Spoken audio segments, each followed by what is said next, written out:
BNP কেন যে ছাত্রদের থেকে আলাদা হচ্ছে আমি জানি না। বিএনপির ইদানিং বক্তব্যগুলি মনে হয় যেন তাদের বক্তব্য আসলে সেই আগের বক্তব্য বর্তমানে বক্তব্যের মধ্যে কোনো মিল নেই। তারা আমাদেরকে ফেসিসের সহকারী হিসাবে ঘোষণা দিয়েছেন। আমি বলতে চাই, বিতর্কিত কোনো আওয়ামী লীগের নির্বাচন ইসলামী আন্দোলন বাংলাদেশে অংশগ্রহণ করেনি।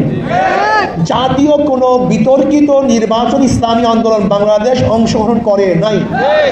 জাতীয় নির্বাচন এবং স্থানীয় নির্বাচনকে আমরা কখনোই এক মনে করি না, বরং গত স্থানীয় নির্বাচনে সবাই তো অংশগ্রহণ করেছে, কেউ নামে কেউ বেনামে, কেউ ডাইরেক্ট কেউ ইনডাইরেক্ট। আমরা সরাসরি করেছি, কেউ ইনডাইরেক্ট করেছে, অংশগ্রহণ করেছেন। স্থানীয় নির্বাচনে বিএনপির লোকগুলি নির্বাচন করেছেন নামবিহীন, জামাতের নির্বাচন করেছেন নামবিহীন, আর আমরা করেছি নামের সাথে, পার্থক্য এতটুকু। কিন্তু জাতীয় কোনো নির্বাচনে, বিতর্কিত কোনো নির্বাচনে ইসলামী আন্দোলন বাংলাদেশ অংশগ্রহণ করে নাই। কি কথাটা বুঝাতে পারছি তো? কাজেই কেউ যদি মনে করে ইসলামী আন্দোলন বাংলাদেশ ফেসিসের সহযোগী ছিল, আমি মনে করি আপনার তথ্যের ভুল। আসলে আপনার বক্তব্যটা দ্বিতীয়বার পর্যালোচনা করার দাবি রাখি।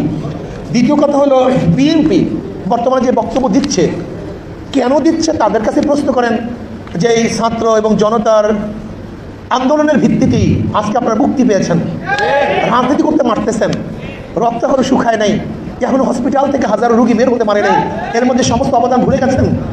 দেখেন, বাংলাদেশের মানুষকে নেমো খারামকে কোনো অবস্থায় পছন্দ করে না এবং করবে না, করতে পারে না। এর জন্য সতর্ক হন। যদি আপনি আপনার বক্তব্য সঠিকভাবে, সুস্থভাবে, সুচিন্তিত না প্রদান করেন, তাহলে কিন্তু আপনাদের ভবিষ্যৎও কি হয় আমি জানি না। বাংলাদেশের মানুষ কিন্তু কোনো জালেমকে ক্ষমা করে নাই, করবেন ইনশাআল্লাহ। আল্লাহ আমাদের সবাইকে কবুল করে নেন।